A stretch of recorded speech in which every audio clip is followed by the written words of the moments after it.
Hey, welcome back everyone. Hey, we're going to take just a minute and we're going to look at interior walls. Now, we didn't really talk about them. We did the exterior walls for our basic home. They are 2x6 construction with gypsum board on the inside, OSB or plywood sheathing on the outside, and then a vapor barrier with stucco for the ones we chose. In fact, if you zoom in, you can see all the various layers. Now, we're going to zoom back out. Let's talk interior walls for a moment. So, how we draw interior walls is relatively straightforward. I pick the wall tool right here under my design. I select the layer I want it on. Well, in this case, I want it on interior walls. So I simply pull my layers up here. I'm one below exterior. I'm now on interior walls. Now, I'm going to change its structure. So right here under structure, I'm going to keep it on the center method, which is the type of geometry or structure I'm using. And I'm going to change this to a 3.5 with gypsum on both sides. That is a partition wall. Now, because this is non-load bearing, down the middle of the house, I don't need a bearing wall. Now, I'm drawing that. Notice where I clicked. I brought my cursor, clicked right on that very corner. Now I pull out, my wall is off center. Its outside face is to the wrong side. Now, in all honesty, this is an interior wall. There is no outside face. So I'm going to click on this reference location line. I'm just going to flip the wall over, and now he's lined up, so he lines up dead even off that corner. If it doesn't do that, it's going to be really weird in the framing, it's going to look weird in the house, etc., etc.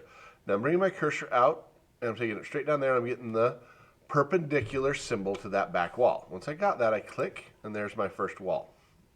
It really and truly is meant to be that easy. Now, from here, I'm going to use some basic reasoning to figure out the rest of this. Let me explain. I know that the bedroom here is 13 feet 6, and that's from the outside to the inside. Down here, it's 13 5.5. That's from the outside edge here to the inside edge of the room there. Well, here's the deal. If I go like this and draw a wall, I'm going to flip this over again. So I put it on the surface. That 6 inches also includes this, which is a little more than 6 in our case. So I'm literally just going to move this back exactly 13 feet. Now, it does poke through. That's no big deal. We'll trim it in a moment. We're going to do the same thing back on this back wall. So what I'm going to do is I'm going to get a wall, just like I did before, same partition wall. Go from this corner here. Now I'm going to flip this over again to this corner right here. And then I'm going to move this wall from right here straight down 13 feet. Now, go right there. There's my 2 walls. Now, like I said, this one sticks out. It's no big deal. If I hold my control key down, my cursor turns into a pair of scissors, and I just pick on the end of the wall I want to trim off. Don't try to pick right at where you want it to cut. It's going to cut where it crosses the wall. Just pick the end. Okay? Now, that said, I got to do a couple more things. I've got a walk-in closet here. I've got a closet here with a linen closet there, a bathroom in the middle, and then a storage closet here. This hallway entry area is just accessed from the living room with a doorway, just an open door, not doorway, not even a real door. And then you've got a small laundry room and a master bath here, and then the kitchen wall there. So here's the deal we got to know. One, we definitely know we're going to have a plumbing wall here for the kitchen and the laundry and the bath. We're going to have a plumbing wall somewhere right here for this bathroom here. So I'm going to go in and just add a few little pieces here. Let's just make it as simple as possible. I'm going to go back here, flip the surface again, put a wall right across like so.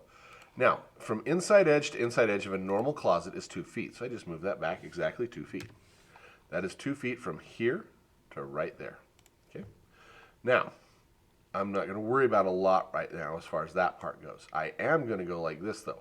Click on this one wall. That one piece right there. Got it?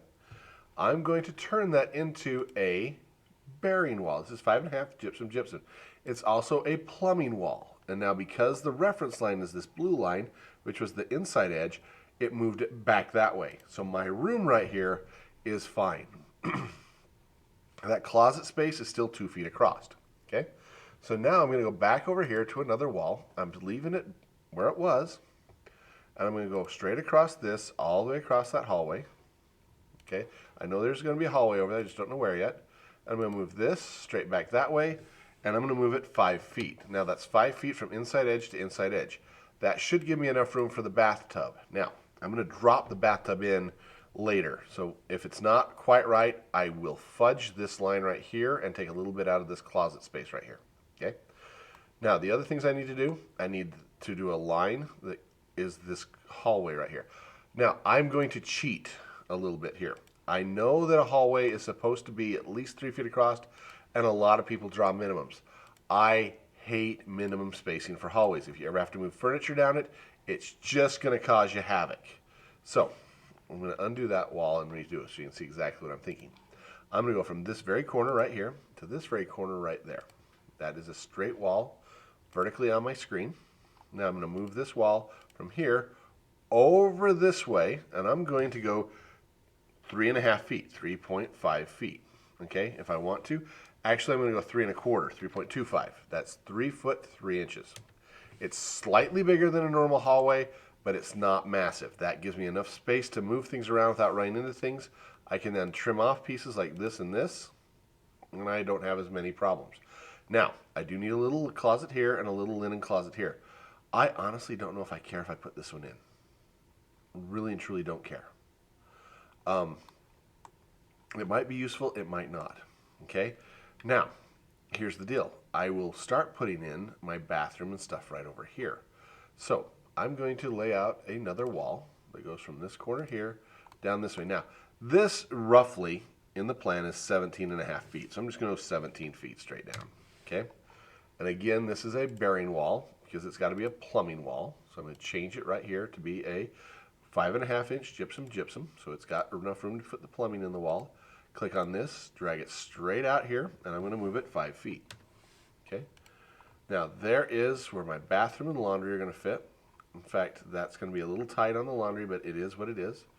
And I'm going to add a little piece of wall that goes from here back over to where it collides with that. Okay? So there's roughly my room layouts. I've got to put in the bathroom here somewhere. Don't know where. We'll just draw a wall for now. We'll adjust it later. Okay? And we'll adjust this one. I'm going to put one right here. See if it's going the right direction. Nope. Flip it over. Right here. And move this straight to my left. 2 feet exactly. Okay, I am going to turn off these crosshairs of the building sections. All I do to do that is I click on it, highlight it, right click, go to layers, go to hide layers, just to get them out of the way. They're not gone, they're just hiding from me, okay? That's just so I don't run into them and cause any issues. But that's all my interior walls that I need for my building, okay? I just want to make sure you can see all that. So that's relatively straightforward and simple. We'll have you take your time. Hopefully it works for you. Thanks.